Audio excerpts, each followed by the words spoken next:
Hallelujah. Amasapenin tunin khutsan gya phat pha damna epi wa pa pathin thangwana sangpin kahin pin tunin khutsan gya pathin lungsit na changa leisi na epithu umjang le epithu gingjang le pathin thupi te kho sa thadai luhela tunin khutsan gya tao na mga hong kom ho zo si pakayo Jesu Krista minin kangai lut naw le ka za naw sang pin chibe kahin pive pathin ni tao naw sangin pathin akitip na thon ngai pon tunin chan gen pathin e da la povin e chun pathin in ium pi naw kichi tai changwin heti ho chu phun do na kan nei ding a hen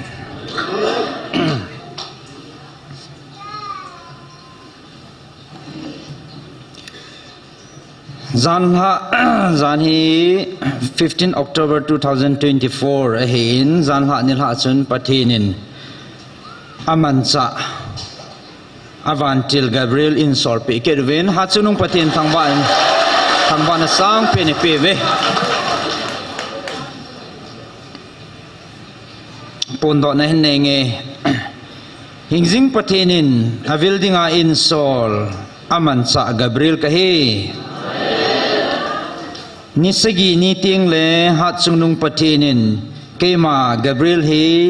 nang ho nammi te nalam hildiu le ama kuna thuta a ho piu seidinga kema in sol dinga hi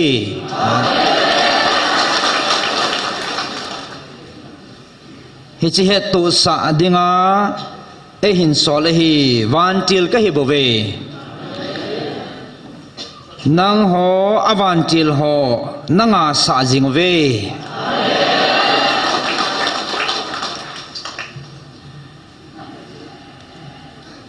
nang ho avantil ho nanga sa jing we nadin pi jing na ve nang ho lung kham na i macha nei hi un izakai nang ho chunga thading chu keiman kachi mai pi masa ding hi nang ho mun na le ke pa na chungwa atun sonin umjing ta han hichi het tu sa dinga ein sol Gabriel ka hi keima chitange hichi thu chu hin pu piu he ki pamin iti ho zo si zalin hingjing hat chunung pathin thangwa na sang pina velin pi ve nisagi ati hen tunia panai simu hungai de hen Tuesday ni hinalham Tuesday ni hi date 22 hungi dingai tai date 22 October 2024 Tuesday ni pung khat hidi he chi pung khat na hi pathinin angai lut sang pin achan e ho nammi te kam changa avilna angai lut vilna a het sa nom ho thu sei pi dinga amancha Gabriel in sol pi diu he tisu anamel chi uhitin post na thei thea jong i post pan thiu a hi ta en ong thei chan hong khom dingin pan an law hete ti to kan he sa no min chule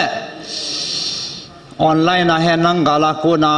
ko hi jong le tu chana lung op kai na ne ya ta sang thei lo he nang ai lo le het nom ne a phot chu phot chin na nom nei ai lo le apatip nom phan nang koi tabang hi jong le he chini phuting la hen ahong thei chan i hong khom devin pakai menin tip na yong kan nei he henge iti ho zo si zalin pathini thangba vin tu chan ke ya ipi jang le thadai lo hela pan la ho pathini hi chlai mu na na tau khom naw hi keima kalung thei na hetin pathini thangwa vin chlai tau khom ho pathin thu pi ai ji chun pathin thu pi idit naw ai chun pathin ki pa he ti sumil po hitin a khon ni ge pang ho chi itiang le pathinin pathe bu te te ding he ti kiniam lal po he ti ni chlai mona na hung na ho le na taw na ho le adi an mit hi na hung sian ho hi khat sa mang thai lo ke man a thei khana ka khol pi nei ve ti piu hen na eti ho zo si che hon ta sa le thaga wa go i ki kholoi bu ve ti thain gel do tin